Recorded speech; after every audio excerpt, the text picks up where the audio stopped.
Welcome back, guys. Let's begin our another story.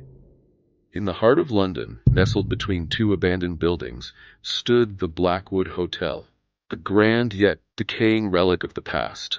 Once a luxury destination in the early 1900s, it had fallen into disrepair. But one room held a sinister reputation. Room 306. Guests who stayed in that room were never seen again.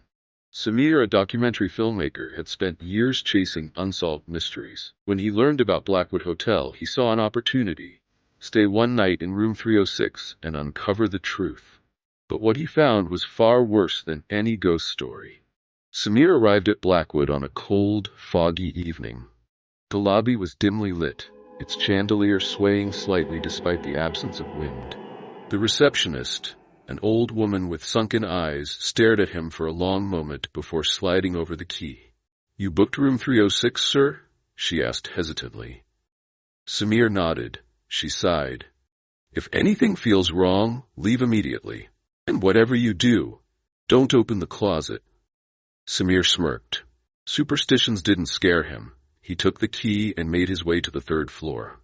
The moment he stepped inside, the air grew heavy. The room was cold. Much colder than the hallway. The wallpaper was peeling, and the furniture was covered in a thin layer of dust. He set up his camera near the bed, checking every corner of the room. Nothing seemed unusual until he noticed the closet. A massive antique wardrobe stood in the corner. Deep scratches marred its wooden surface as if something had tried to claw its way out. A sudden knock at the door made him jump.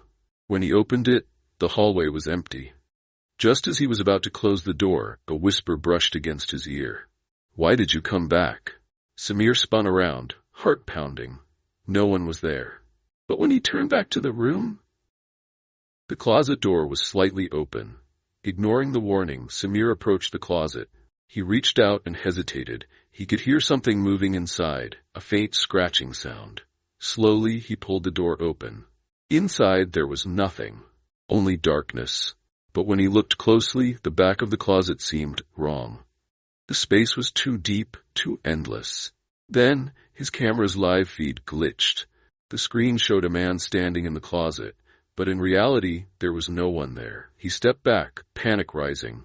The scratching grew louder, becoming a desperate clawing sound, and then a hand shot out from the darkness, grabbing his wrist, cold, rotting, unyielding. He screamed, yanking himself free, and the closet slammed shut. His camera flickered back on. The man on the screen was gone, and so was his reflection in the mirror. Desperate, Samir ran out of the room and down to the reception. The old woman barely looked surprised. "You looked inside, didn't you?" She muttered. "What's in that closet?" Samir demanded. She sighed. "A doorway." "To where?" She gave him a sad look. "Not where, to when," she explained. "That room 306 exists in two timelines at once. One in the present, one in the past, over a century ago. Anyone who opened the closet risked being pulled into the other timeline, trapped there forever. The people who disappeared? They were still there, lost in 1907, in the same room. But no one in the present could see them. Leave, son, before it takes you too." But when Samir looked at his hands, his fingertips were fading, like he was slowly being erased. The next morning, the hotel manager found Samir's belongings neatly packed in room 306. His camera was still recording, capturing only an empty room. The closet door stood wide open. On the recording, his voice could be heard whispering, "I think I see them. Oh God, there are so many of them." Then, a final chilling sentence. "If anyone finds this, don't open the closet." Samir was never seen again. But if you ever stay in room 306, listen closely at night. You might just hear him knocking from the inside. Please hit like and subscribe for more such haunted stories.